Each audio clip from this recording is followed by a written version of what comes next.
آگے چلیں گے اور حافظ مظفر احمد صاحب سے بات کریں گے جو کہ پاکستان سے ہمارے ساتھ ٹیلی فون لائن پر ہیں. جناب حافظ مظفر احمد صاحب السلام علیکم.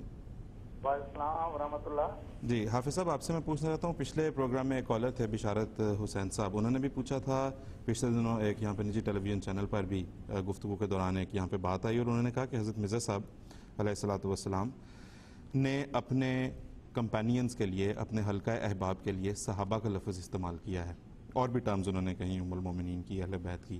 تو یہ صحابہ کی ٹرم جو استعمال ہوئی ہے، ام المومنین کی جو ٹرم انہوں نے اپنی اہلیہ کے لیے استعمال کی ہے، اہل بیت اپنے خاندان کے لیے، تو وہ کہتے ہیں کہ اس سے وہ بڑی سخت انہوں نے نعوذ باللہ رسول کریم صلی اللہ علیہ وسلم کی شان میں گستاخی کے مرتکب ہوئے ہیں. آپ سے میں گزارش کروں گا کہ ذرا اس پہ آپ ہمیں اس کی تفصیل بتائیں. جی آصف صاحب، بسم اللہ الرحمن الرحیم، نحمدہ و نصلی علی رسول الکریم. موجودہ حالات کے تناظر میں اس غلط فہمی کے بارے میں سب سے پہلے تو یہ وضاحت ضروری ہے کہ 1984 کے آرڈیننس کے ذریعے سے پاکستان میں احمدیوں پر ایسی اسلامی اصطلاحات کے استعمال پر پابندی عائد کر دی گئی. جماعت احمدیہ نے ایک پرامن جماعت ہونے کا ثبوت دیتے ہوئے جس طرح اس ناروا قانون کی پابندی کی مثال قائم کر کے دکھائی ہے، اس کی ایک مستند شہادت پاکستان میں جماعت احمدیہ کے اخبارات و رسائل ہے. حالانکہ اس قانون پر ہمیں بہت سے تحفظات ہیں، کیونکہ اس کے ذریعے ہماری زبان بندی کر کے احمدیوں کے بنیادی انسانی حقوق، آزادی فکر، اظہار رائے اور حریت ضمیر کی واضح حق تلفی کی گئی ہے. بلکہ اس قانون سے جو تعلیم اسلام کی روح کے صریحاً منافی ہے، اسلامی جمہوریہ پاکستان میں ہمارے تمام جائز مذہبی حقوق بھی سلب کر لیے گئے.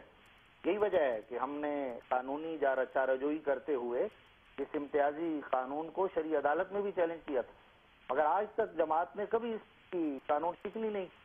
اب آئیے لفظ صحابی کی وضاحت کی طرف، جس کے لغوی معنی دوست یا ساتھی کے ہوتے ہیں، اور اسلامی اصطلاح میں یہ لفظ ہمارے آقا و مولا حضرت محمد مصطفیٰ صلی اللہ علیہ وسلم کو حالت ایمان میں دیکھ کر آپ کی صحبت پانے والے کے لیے استعمال ہوتا ہے. ناظرین کرام، یہاں یہ اصول یاد رکھنا چاہیے کہ کسی بھی اصطلاح کی بنیاد دراصل لغت پر ہوا کرتی ہے، اور کوئی اصطلاح بھی اپنے بنیادی لغوی معنی کلیتاً کبھی نہیں چھوڑتی. اب رسول اللہ صلی اللہ علیہ وسلم کی زندگی میں آپ کے ساتھیوں کے لیے صحابی کی اصطلاح رواج پا جانے کے باوجود خود قرآن شریف میں سورہ شعراء میں حضرت موسیٰ علیہ السلام کے ماننے والے جو یہودی تھے ان کو اصحاب موسیٰ کہہ کر پکارا گیا. سورہ کاف میں حضرت عیسیٰ علیہ السلام پر ایمان لانے والے عیسائیوں کو اصحاب کہف کر کے یاد کیا گیا ہے.